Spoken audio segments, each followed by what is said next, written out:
Clayton has a very interesting topic for us, which I think particularly for those of us facing semester 2 matures will find of interest. Parent-teacher interviews, or for that matter nowadays more often than not, parent-student-teacher interviews, and how to make the most of the opportunity of actually interacting with parents rather than fending off the questions about how little Johnny or Mary is going. So without any further ado, most of you will probably already know him. Anyway, Clayton, thank you very much for coming. Thank you. Thanks very much, Marcel, and thanks to Lee in his absence, and thank you all for coming. It's always really great to connect with fellow language teaching professionals, and I know that we're all from very different contexts in this room, and some are from primary context, some from secondary, some from tertiary. I think the one thing that really binds us all together is the fact that we are all involved in giving our students the wonderful opportunity of learning other languages. And in the words of Professor Hayak from the AFMLTA conference 5 weeks ago, giving students the opportunity of learning other languages is really giving them one of the greatest gifts that you could give somebody. So I wanted to start on that note. On the topic of the AFMLTA conference, that was yet another brilliant opportunity to connect with other language teaching professionals, because we're all in it for the very same reason. And I want to acknowledge Marcel and the work of everybody involved in pulling such a brilliant conference together. So I would just like to start with 2 short videos. The second is longer than the first. And I would just like to get your reactions very briefly at the end of the first video, and then your reactions at the end of the second video. So we might just play the first video firstly. And I actually finished that parent-teacher night before 7 o'clock, so that's always good. I love it at the end of parent-teacher night. You sort of go up to a colleague and say, how much longer are you here for? And they say, I'm here until 8:30. And, you know, it's 7 o'clock, and you sort of say, okay. And they say, what about you? And you say, I'm about to go home, and feel really bad. But perhaps a reaction or two in that second video. I should have said our parent-teacher interviews in the senior school. This student is in senior school. Parent-teacher interviews go for 8 minutes, so that came in at just under. That was our aim. Middle school is less time, but less, yes, yeah. Short. They're short. My son's is 5 minutes. Oh, I'm sure. It's no time to say hello or how are you or all that. Straight into it. Anyway. Sure. Does anybody want to share any immediate reactions to the second? Evidence. Some evidence? Yeah, of the child's student's work. You didn't start off by talking, you started off by asking her. Yeah. Can you speak voices for our virtual people, please? Sorry. Sure. Teacher voices, guys. Teacher voices. Sorry, you didn't start off by talking. You started off by asking her about her revision and her progress. And her feelings. And her feelings, yeah. It's quite important. It's good. Yes. And the interaction, no, was quite good, no, because it was focus on the student, and then the parent, no, focus on her. Now, admittedly, I picked a student. Her name's not Sophie, by the way, so I had to use a pseudonym. I picked a student who is very articulate, and so maybe there are students who are less willing to express their feelings and so forth. So I might just get. How can I? Let's go back to the start. Oh, great. Oh, I should have used the mouse. Of course. Thank you very much. All right. So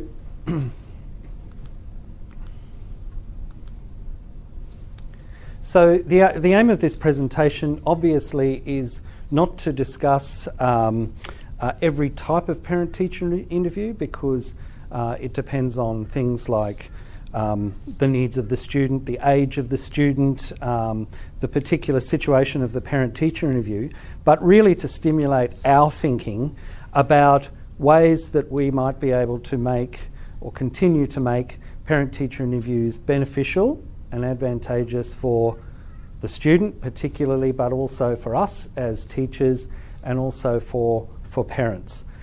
And also, another aim of this presentation is to discuss ways for promoting our languages that we might be able to incorporate in parent-teacher interviews. So the structure of this presentation, I'd like just to go through my theoretical framework for the presentation and discuss some issues more generally around parent-teacher interviews before I go into some practical suggestions for making parent-teacher interviews as beneficial as possible for everybody before going into some conclusions. Parent-teacher interviews in terms of the AITSL standards fall into two areas. Firstly, standard 7.3, engagement with parents and caregivers.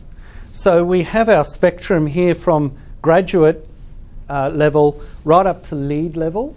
So a graduate teacher is understanding strategies for working effectively, sensitively and confidentially with parents and caregivers.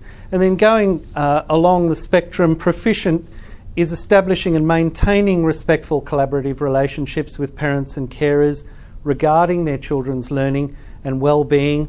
Highly accomplished, demonstrating responsiveness in all communications with parents and carers about their children's learning and well-being.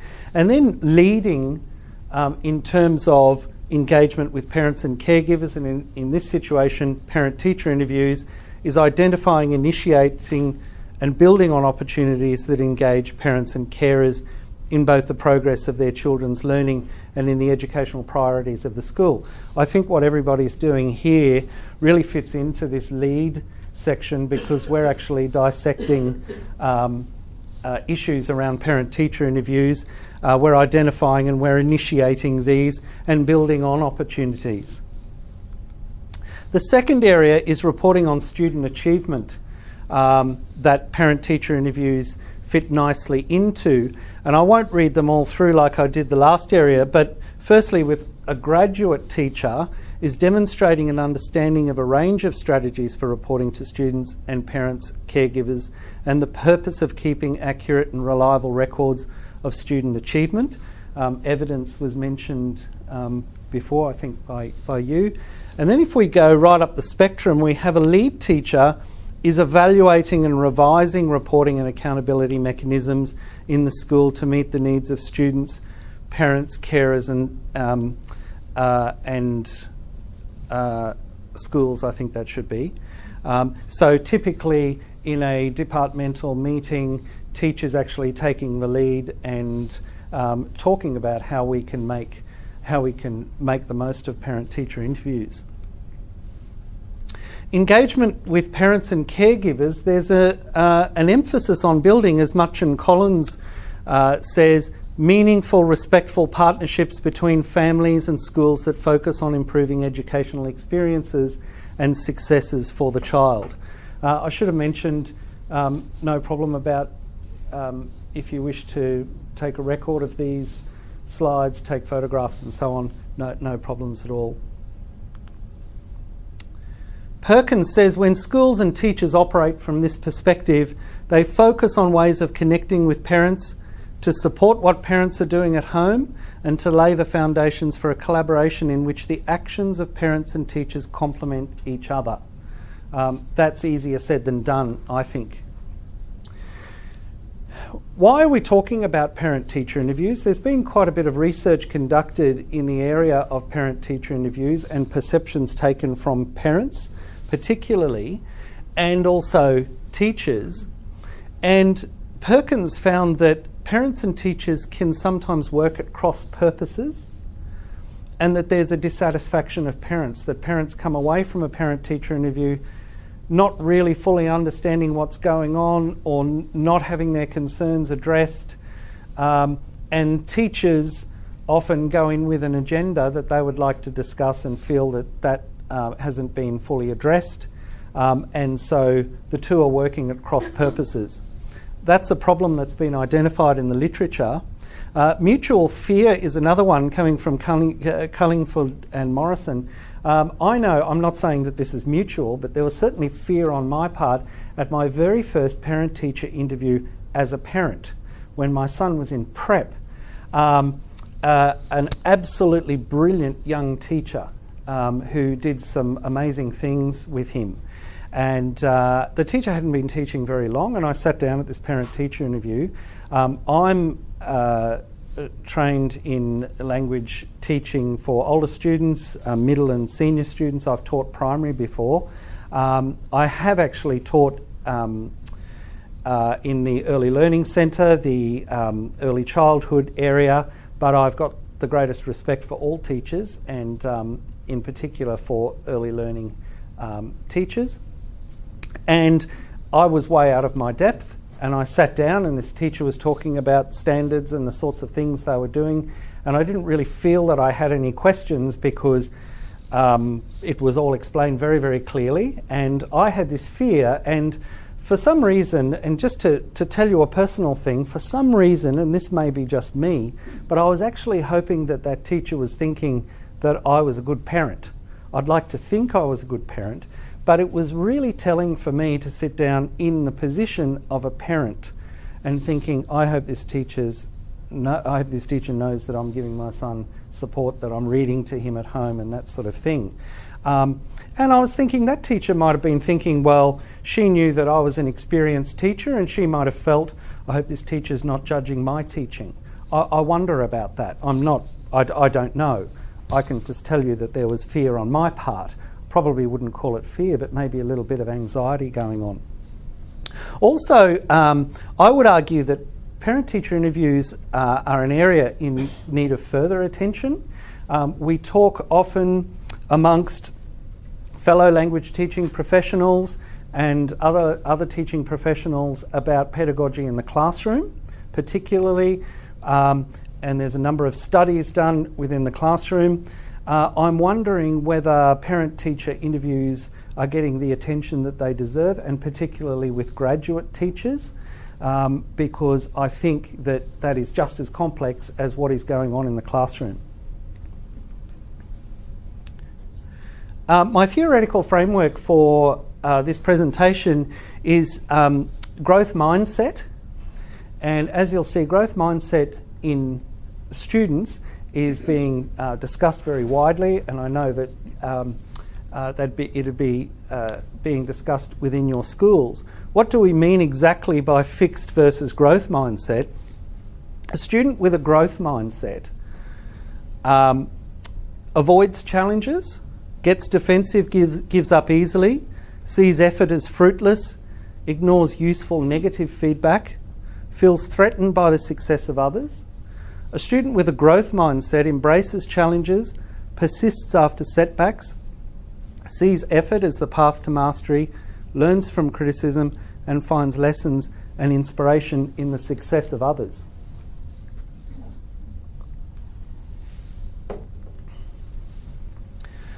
This quotation from Richard Branson: if somebody offers you an amazing opportunity, but you're not sure how you can do it, say yes, then learn how to do it later. I think that's growth mindset in action. It's interesting because Dr. Carol Dweck, in her book Growth Mindset, actually does an analysis of chief executive officers of various companies. And she comes to the conclusion that companies that have failed often have had CEOs with a fixed mindset, who haven't been able to learn from failure, who haven't been able to take advice, and that the companies which flourish have CEOs with a growth mindset. Richard Branson is not mentioned, but I believe that he is a CEO who does take feedback and does have a growth mindset. A growth-minded student sees a disappointing grade as a challenge to do better next time. These are just notes that I've gathered from Carol Dweck's work. Tries hard all or most of the time, listens to and heeds teacher advice, sees learning as a journey with highs and lows, exciting parts and disappointments, and perseveres, talks with the teacher about how to do better next time, and gives it a go at the risk of making mistakes. at my school, we are now reporting, we changed our reporting system last year, and we're now reporting on learning behaviours, which is based on growth mindset. And there are two areas. The first area is positive engagement with learning. I'll let you read through that list.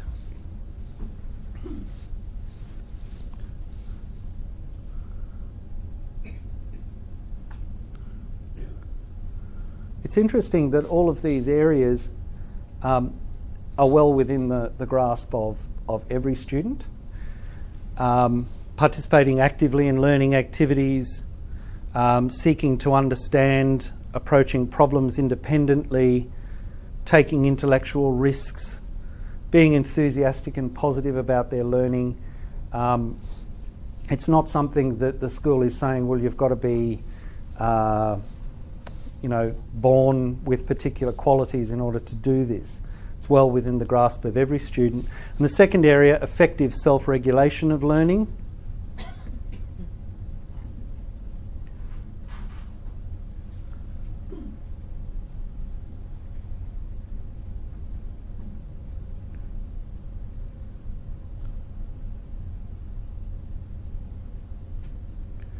Things like striving for accuracy and precision, planning and preparing appropriately, listening and responding.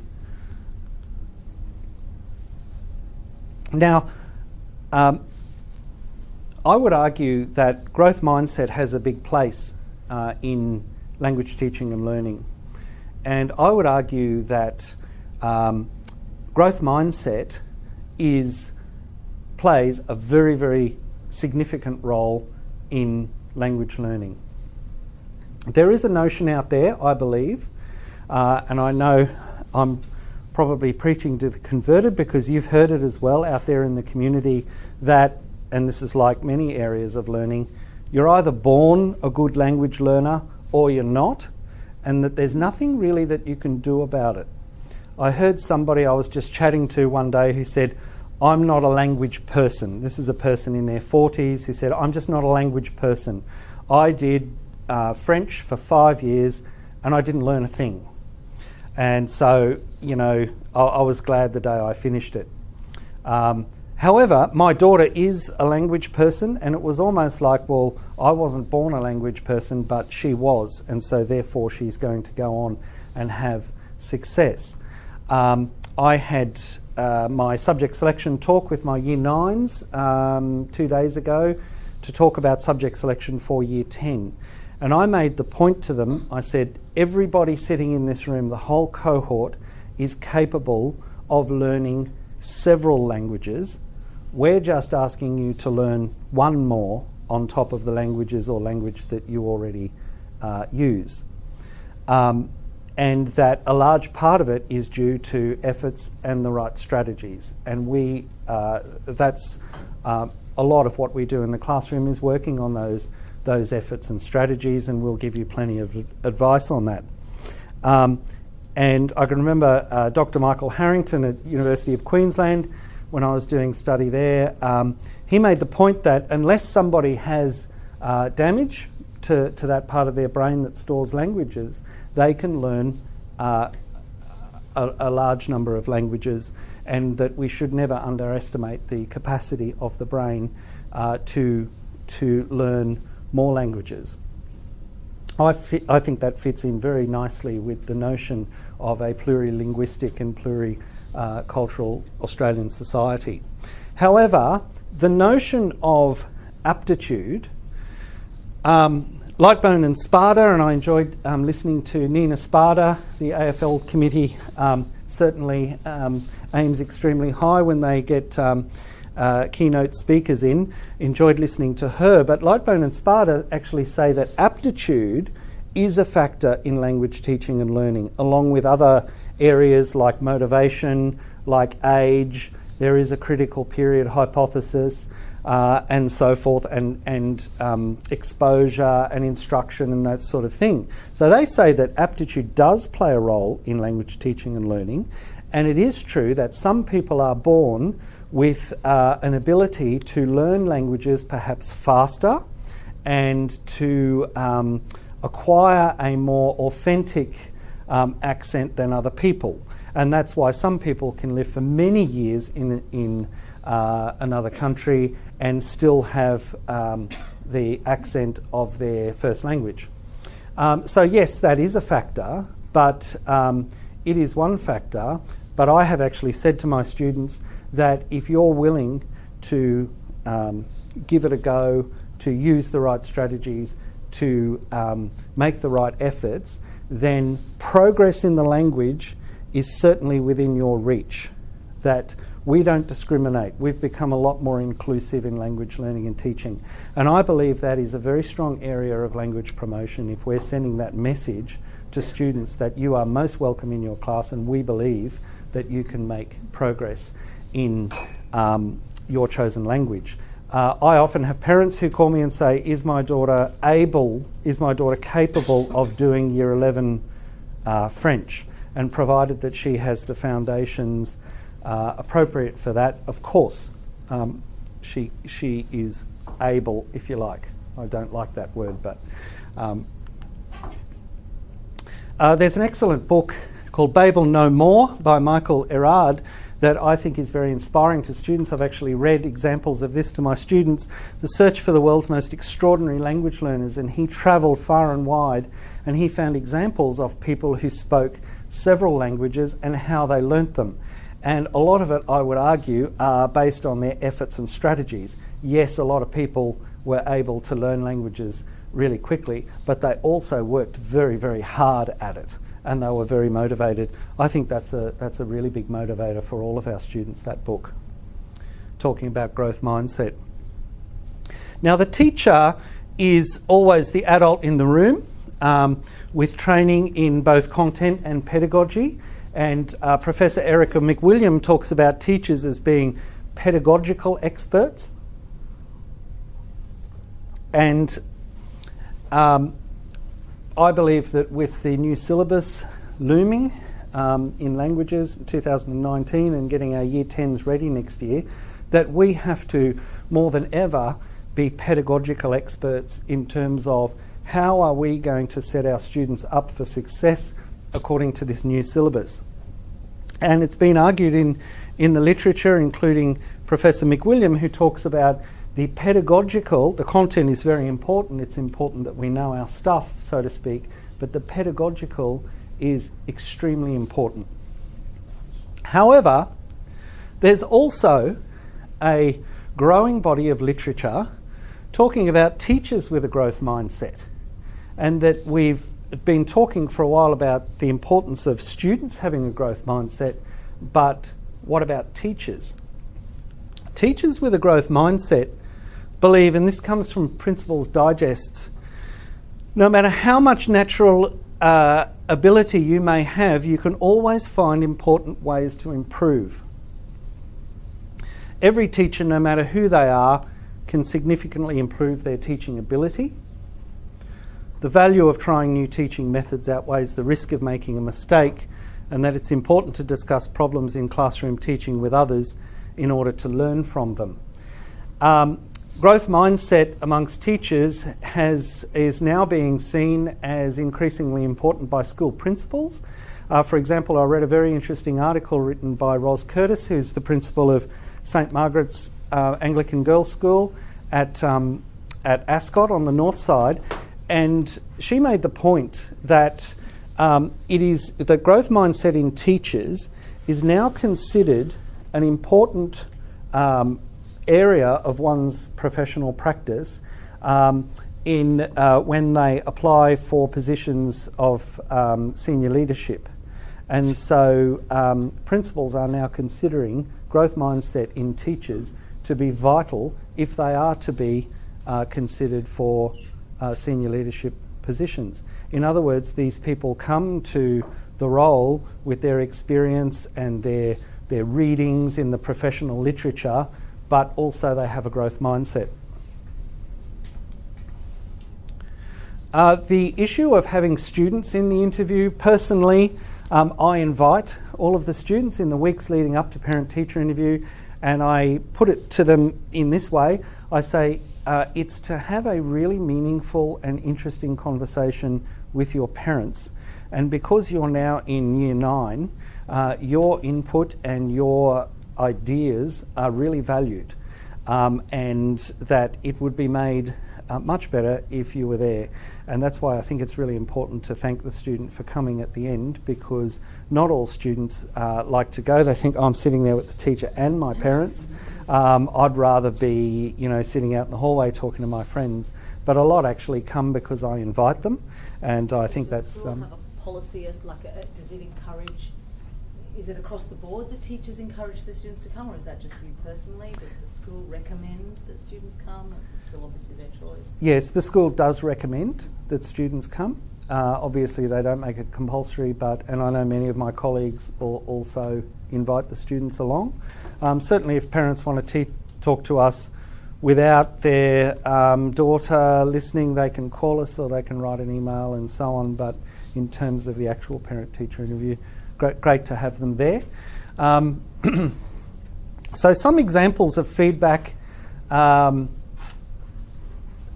I've gathered based on growth mindset and based on what Professor Erica McWilliam talks about, the processes of learning rather than the outcome, is I've noticed you're handing me more samples of writing for feedback, and this seems to be improving your accuracy.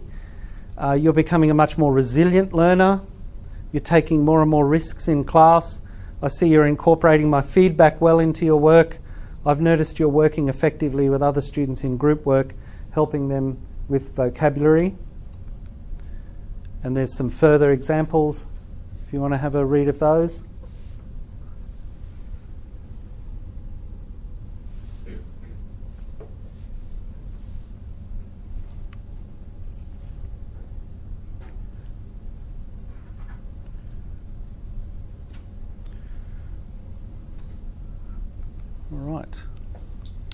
Now, this is the second area that I'd just like to discuss of promotion of languages. The first being growth mindset, which I've discussed.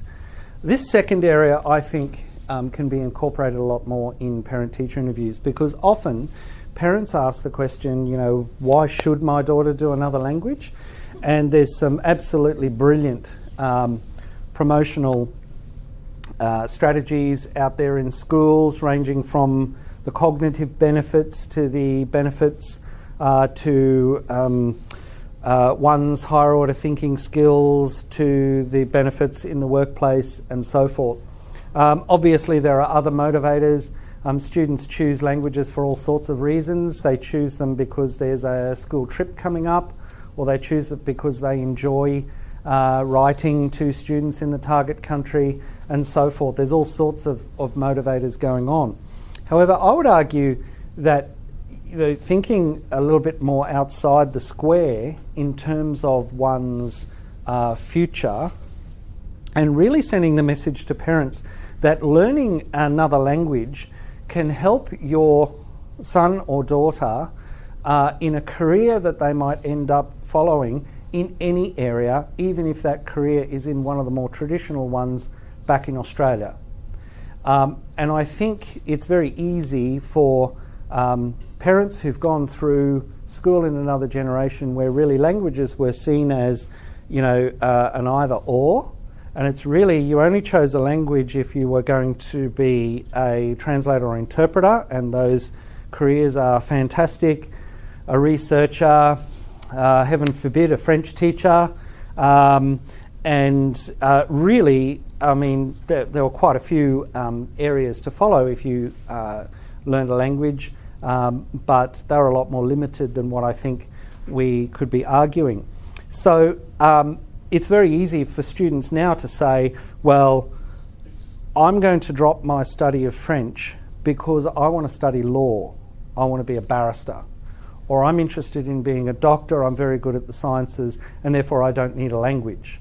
Or I'm interested in being an engineer, therefore there's absolutely no way that I need French. I like to talk to parents about thinking outside the square, and there are several examples now of, and people have been doing this for quite a while, where they've got work experience in the target country because they've spoken that language in a more traditional career, let's say the law. So in other words, there is an example that I can think of where a young woman got her law degree at the University of Queensland and went over and did work experience in a law firm in Berlin because she continued her study of German as well. Universities are recognising this more and more and have been offering the Diploma of Languages for quite a number of years for students who can study law or many other areas and continue their language study as well. And I know for a fact that there are more and more students who are doing that now, who go over and get work experience in the country and come back, and they are seen as much more useful to their particular, to employers are seeing that as much more useful to their company than students who haven't had those sorts of experiences. There is another example of a young woman who did nursing, kept her French going, went over and worked for Médecins Sans Frontières in Africa. We've been talking about Africa tonight, in one of the French-speaking countries in Western Africa, and did it very tough working in hospitals over there as a volunteer. She was working with French doctors because her French was at a certain level of competency. She had a nursing degree under her belt, came back and went for a job interview in Sydney as a nursing manager as a very young age. She was only about 25, and so it was seen on the basis of her previous experiences. She had, when she was working for Médecins Sans Frontières as a qualified nurse, she was often taking on the role that doctors only do in Australia because of limited resources. She was dealing with some really, really stressful situations with very limited resources, and was actually told in the interview how impressed they were that you have actually shown your true colours and we want you not only to work for us but to be a supervisor and a mentor for other nurses in our hospital. That's where I think we're going in language teaching and learning, and that is the edge that I think languages give our students now. Previously, the path to one's career was really a quite a linear path. You had to do well at school, you still have to do well at school. You had to do well at university, you still do. And then once you left university, people were able to think quite locally and went into their career. That's not to say that people didn't travel, but largely it was to go and see the world. And they had this job kind of guaranteed for them at the end. It was very linear. Now I don't believe that it's linear, and I think that young people are looking at the whole world in terms of what can the whole world do for my career. They are thinking really globally and literally globally. I don't think that that's just a cliche anymore. That's the cutting edge that I think languages have. I might just speak to that from the other side of the fence. Yes, please. The Institute of Modern Languages at UQ gets a lot of students at the moment who are doing exactly that. They're doing either a dual degree and incorporate languages as part of their law degree, their engineering and anything else.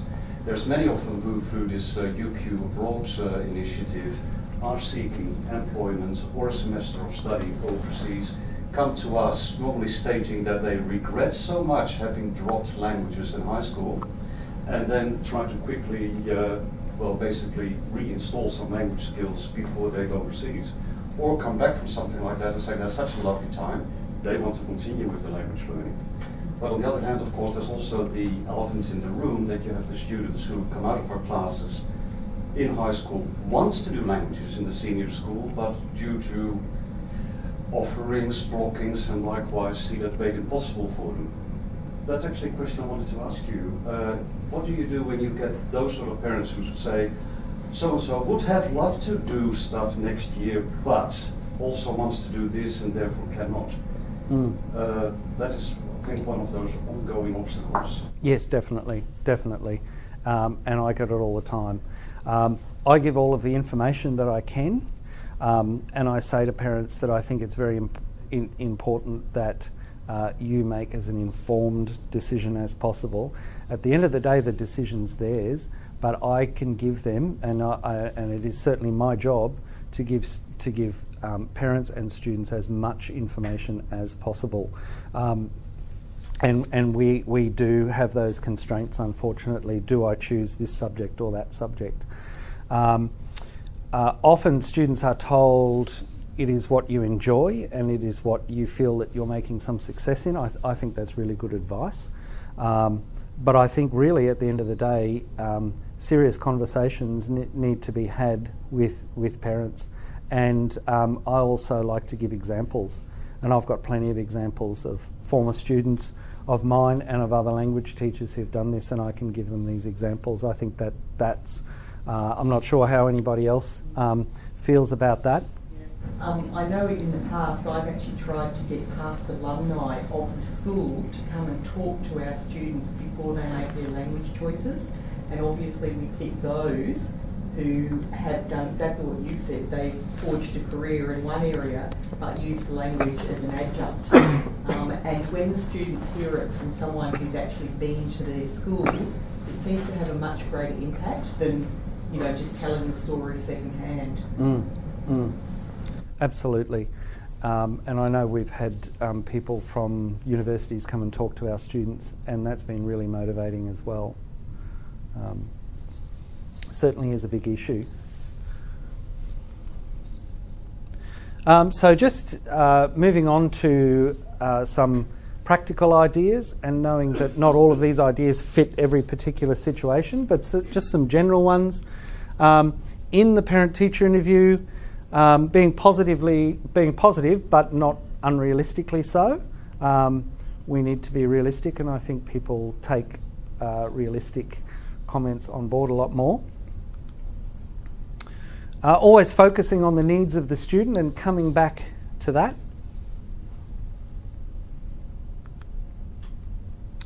Sticking to what is observable and showing as much evidence as possible. I know that when I had parent-teacher interview with my son's teacher, she had all of this fantastic evidence, and it was great. Now, certainly if students come into our interviews, I think it is really important that they bring all of their work in, that they bring tests in, and we can go through and point at evidence. Show that you value feedback. That's the growth mindset in teachers coming through. I think it's very important that feedback be heard. Obviously not all, I've presented previously on feedback, and there are different types of feedback. Not all feedback can be taken on board. Yes, we're the teaching experts, but I'm talking in terms of feedback where the student's saying, I think you're going too fast in your grammatical explanations, or I just didn't understand that bit, and we can say, okay, that's great feedback, well, let's go back and let's try to help you. That's the sort of feedback that I'm talking about. Having some confidence in the work we do. We're all professionals, and when I mentor pre-service teachers and beginner teachers, I certainly say to them, you're very, very serious about what you do. You're a professional, and that needs to come across. Having that confidence in the work that we do. Being formal, but trying to put the parents at ease. I think it's great to have a bit of a laugh with parents sometimes. That's just establishing a rapport. And always focus on getting and keeping parents on side. I know there are some of the more concerned parents, shall I put it that way. And I think it's also great to say to those sorts of parents that it's wonderful to have the opportunity to work together so that Sally can continue to improve, or so that Sally can find more strategies to improve. That's 100% the truth, no matter how difficult the situation is. It is wonderful that we have the opportunity to work with our parents in our job. And so I think that's a very genuine thing to say. Obviously being really well prepared. I was very prepared for taking this photo, and I put the Eiffel Tower up on the thing. I don't normally have the Eiffel Tower sitting on a table in the middle of the room. I think that's a workplace health and safety hazard. And we go. Conceding something in order to gain something, if appropriate and applicable. Certainly, if we're trying to talk with a student about how their son or daughter can improve in a particular situation, I think they listen a lot more if there has something, and we're human and sometimes things go wrong, and if there's been a glitch in a process, for example, if we've been extremely busy and it would have been better to inform parents a little bit earlier about a situation, but teaching is getting busier and busier. We're in class most of the day. When we get out of class, we're on the phone. We have a meeting with colleagues in lunchtime. We're back in class. You know the situation, and it's only getting busier and busier. I think sometimes it's appropriate to say to parents, yes, I agree. I could have done that differently, and thanks for letting me know. And I'll ensure that in future I get information to you earlier, or whatever the situation may be. And now let's move on to talking about how we can help your daughter. I think people are a lot more prepared to move things forward if things are prepared to be conceded, not if there's nothing to concede. I'll make that point. Show you really know the student, preferably at the start. I think it's great, really positive to start off with. I enjoyed hearing about Eliza's volleyball success on assembly. It was a great honour. Wasn't that fantastic? And so into the finals this Saturday, that's really great. Now let's talk about your French. And I think that's a really good note to start off on. If the student is in the interview, allowing plenty of time for her to reflect on her own progress, asking questions to prompt her thinking, how are you feeling? Talk us through a typical revision session at home. Can you elaborate on that? It's almost like conducting a semi-structured interview where the questions arise from the student's answer. To tell us a little more about that. And, is there anything else that you'd like to improve on? Giving lots of precise feedback, what the student's doing, ways to make further progress. Focusing on the learning journey, learning behaviours, and efforts and strategies. Giving the parents the opportunity to share their insights, ask questions. Is there anything you'd like to share? Is there anything you'd like me to know? And addressing or attempting to address any issue raised by parents and students. And certainly if it's a big issue, I don't think all issues need to be solved straight away, and some issues can be adjourned to another time. I'll need to talk to my head of department about this to get some advice about how we can move forward, or I might actually speak to the school counsellor about this and get her on board with your permission. Is that okay with you? And we can get back to you at a later date. I'm a head of department, and I see the majority of my role as being to facilitate, to help, to support the wonderful professionals I work with on a daily basis, and we all learn off each other. And often I will say to them, do feel free to involve me so that I can support the wonderful work that you do. I don't think any teacher should go home from a parent-teacher interview feeling stressed. I think that all teachers need to feel supported and have that go-to person. And I always say to teachers, feel free if you'd like me in a meeting, if you'd like me to make a phone call to a parent to move this forward, that sort of thing. Reassure disheartened students and parents that the learning journey can be rough sometimes, will always be rough sometimes, but it's through efforts and good strategies that progress might be made. Isn't it fantastic to focus on the learning journey, where sometimes we feel really frustrated that we don't get our message across, and then all of a sudden we have that golden moment where we have a moment of success, and doesn't that make the rough patches all worth it? Because that's the nature of learning. Having the students set some precise and realistic goals and setting a plan for follow-up. giving the parents some ideas about how they can help their son and daughter at home.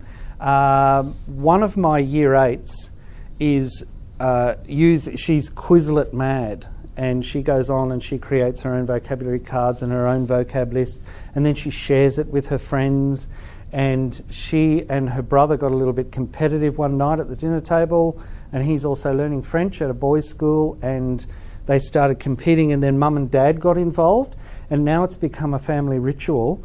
Like, they have their dinner and then they say, okay, let's go and have this language competition, this French competition. And Dad's been learning all this vocab because he's been getting a bit competitive, and Mum's been telling everybody to calm down, but she actually wants to win tonight, and that sort of thing.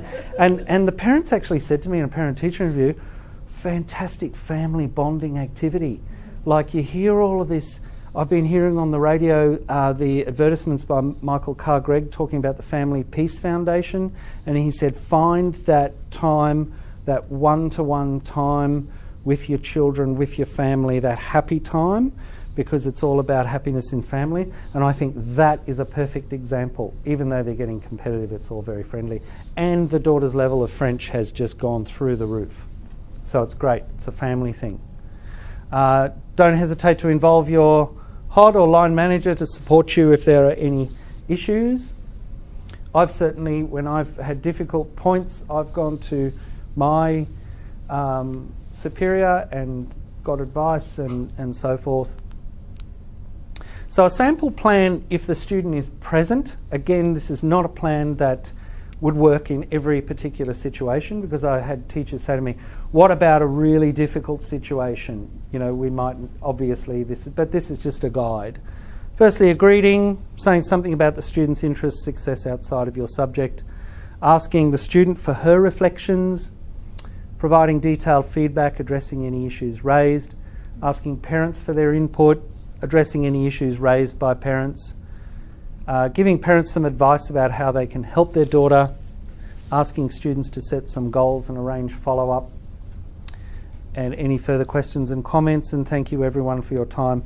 And I should have added there, particularly to the student for coming there and saying, because you're an older student now, i.e. grade 8 or grade 9, you're really, this is an opportunity for you to show your maturity and your insights, and they're very much valued. Sample plan if the student is not present. Taking a few things out there.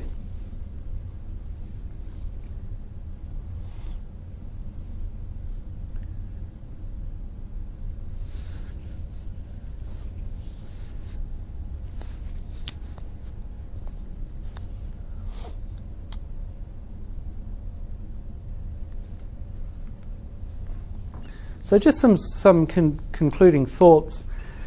I've always thought it's great to, obviously, we take account of the language learning theory. The broader pedagogical literature, I think, informs us a lot as well, the growth mindset literature particularly, and I do think that is very, very relevant to language teaching and learning, where we're trying to get away from this notion that may still be out there that you're either born good at studying languages or you're not, and there's nothing you can do about it. 2 were the issues of language promotion that I've discussed there. That's an area that I'm particularly interested in, and I was fascinated to hear at the AFMLTA conference to get further ideas about promoting languages. It is very complex. Parent-teacher interviews, it's about human relationships and being on the same page, which isn't always easy. And I think people need to understand they are complex.